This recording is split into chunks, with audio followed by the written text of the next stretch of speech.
Ditunggu-tunggu akhirnya datang juga ya. Iya. Nah, melihat se-excited kehadiran Peralta dan juga ya pasti kan Boboto pasti sangat menantikan lah ya kehadiran Peralta yang belum sampai di Bandung di stasiun apa Tegaluar ya? Tegaluar dan disambut sama Wahaji Muhtar. Sama Wahaji tuh Peralta digandeng tuh. Iya, digandengin tangannya. dipegangin tangan lucu banget gitu ya. Dan akhirnya pokoknya pemain yang jemput anaknya. iya kayak jemput anaknya gitu kan, jemput anak yang masih bocah gitu kan, kayak TK atau SD. Dan akhirnya ya pemain ditunggu-tunggu akhirnya datang juga ya. Nah, melihat se-excited kehadiran Peralta dan juga ya pasti kan Boboto pasti sangat menantikan lah ya kehadiran Peralta yang belum main nih pasti di laga lawan DPMM dan mungkin bakal main ketika Persib lawan Tampines Rovers ya di hari Jumat tanggal 31 Juli 2026. Lu melihat kehadiran Peralta seperti apa sih ke Persib Bandung? Ya pasti ini menambah daftar lengkap skuad Persib Bandung sih untuk di musim baru besok sih. Dan yang jelas datangnya Peralta pasti menambah variasi serangan Persib Bandung. Kemarin Persib Bandung di pertandingan pertamanya aja udah beda banget gitu di eranya Igor Tolik dan Coach Bojan ya beda banget gitu ngelihat Persib Bandung yang sekarang. 1-2 sentuhannya tuh lebih enak banget gitu. Dan ditambah nanti misalnya Peralta masuk, wah udah makin mewah aja nih. Mewah aja skuadnya.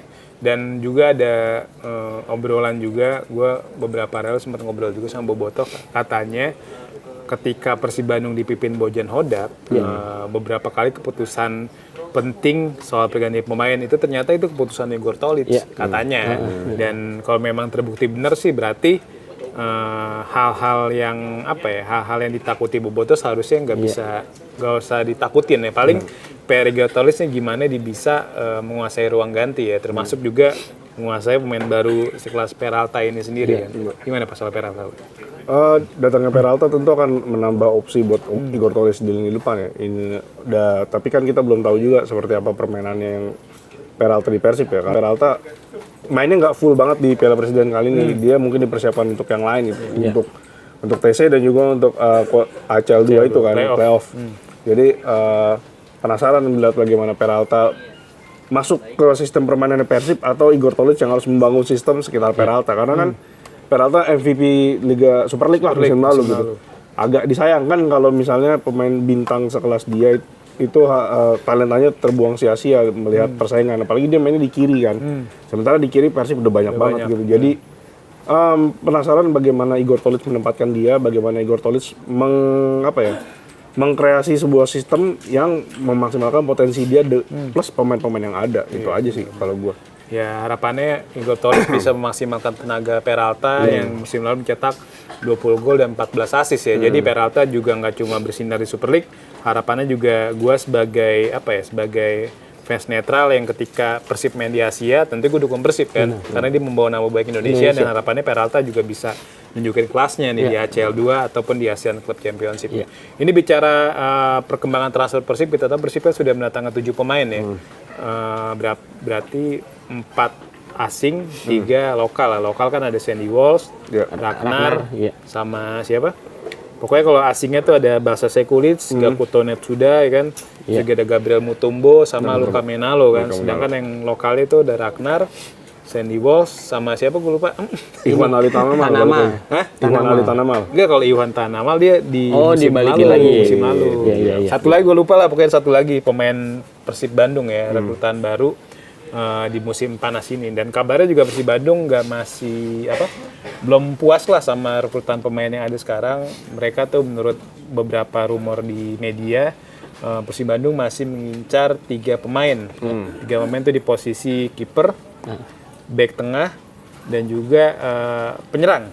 Karena kita tahu kan beberapa hari terakhir tuh Persib kabarnya gagal mendatangkan bek asal Kroasia namanya Tin Plavotic. Jadi dia bek yang secara postur lumayan tinggi, 93 cm kalau nggak salah. Tapi deal atau negosiasi sama Persib tuh kolaps karena nggak mencapai harga yang pas. Akhirnya Tin Plavotic memilih hengkang ke klub Liga Polandia ya.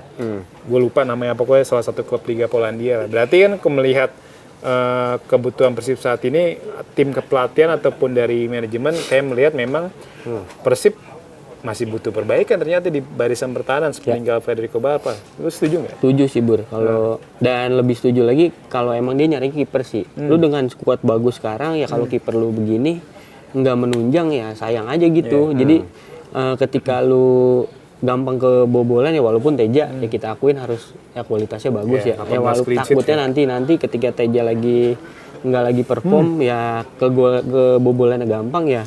Mentalitas pemainnya pasti ngaruh juga. Makanya Persib Bandung kalau menurut gue harus datengin kiper yang kualitasnya harus di atas Teja sih kalau menurut gue. Apalagi dia turnamennya kan banyak kan besok kan di musim berikutnya. Dan kalau back kalau menurut gue nggak perlu sih kalau menurut gue karena yang skuad sekarang juga udah banyak juga kan.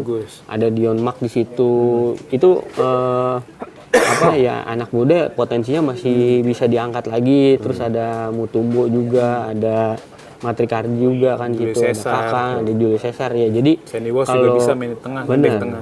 Jadi kalau buat nambah lini belakang sih kalau menurut gue sih nggak usah sih kalau menurut gue.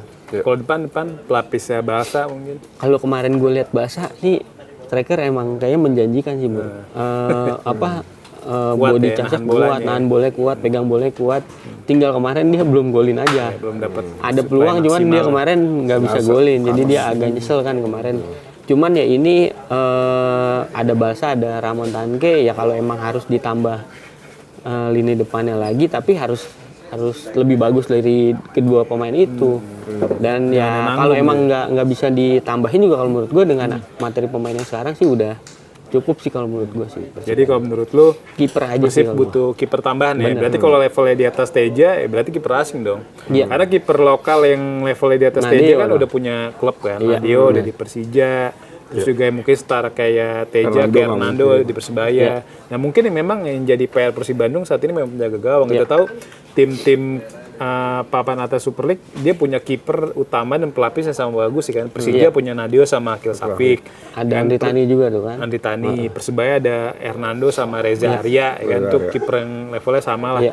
Kalau Borneo, nah itu masih proses pencarian lah kiper-kiper top. Nah Persib Bandung yang main di banyak kompetisi harapannya juga punya kiper yang minimal 2 lah ya. Kiper yang punya kualitas. Sekarang kita tahu kan level antara Teja dan Fitra ya masih jauh lah. Fitra memang bagus ketika dia debut lawan Borneo, tapi kan nggak bisa juga ketika Teja amit-amit cedera, Persib terus-terusan ngandelin Fitra nih. Jadi Persib memang butuh kiper asing karena rumornya sempat kenceng sama kipernya HJK Helsinki itu kan si Markovic yang musim ini sudah mencatatkan 15 penampilan dan juga kebobolan 15 kali. Dan selain Markovic juga ada kipernya Lion City Sailor tuh Ivan Susak yang musim lalu ketemu Persib juga di ACL 2. Kiper yang tinggi badan tuh 2 meter lebih lah, 203 cm kalau nggak salah. Dan itu mungkin ya bisa jadi opsi. Ya untuk muatin lini pertahanan Persib Bandung. Nah, gimana Pak maksudnya? Sama sih, butuh kiper karena ya nggak bisa ngandelin aja terus-terusan juga. Kalau back, kemarin tuh kalau gue lihat Bobotoh tuh baik yang bilang Persib kehilangan 1 pemain tapi harus ganti dengan 2 pemain. Artinya dia kehilangan 1 Barba harus ganti dengan Gabriel Mutombo sama Gakuto Notsuda. Itu artinya mungkin Persib butuh 1 back lagi sih kalau gue lihat ya. Tapi kayaknya kalau mendatangkan pemain asing untuk posisi back agak mubazir ya, karena udah ada Matrikardi, ada Julius Caesar, ada Mutombo juga, ada Dion Max juga kan. Jadi kemungkinan kalau datengin back, kayaknya sih datengin backnya back dari pemain Indonesia ya, siapapun itu gitu. Tapi kalau kiper, ya kalau misalnya pengen kiper lokal ya memang udah habis juga stoknya yang berkualitas ya, paling Cesar Yandi. Cesar Yandi bener, itu juga kalau misalnya dilepas kan susah juga. itu juga nggak mungkin sih udah mau Super League ya, nggak mungkin dilepas juga. Jadi ya mungkin kalau gue ya itu sih kiper yang paling mendesak lah, kiper asing gitu. Kiper asing ya. Penyerang juga.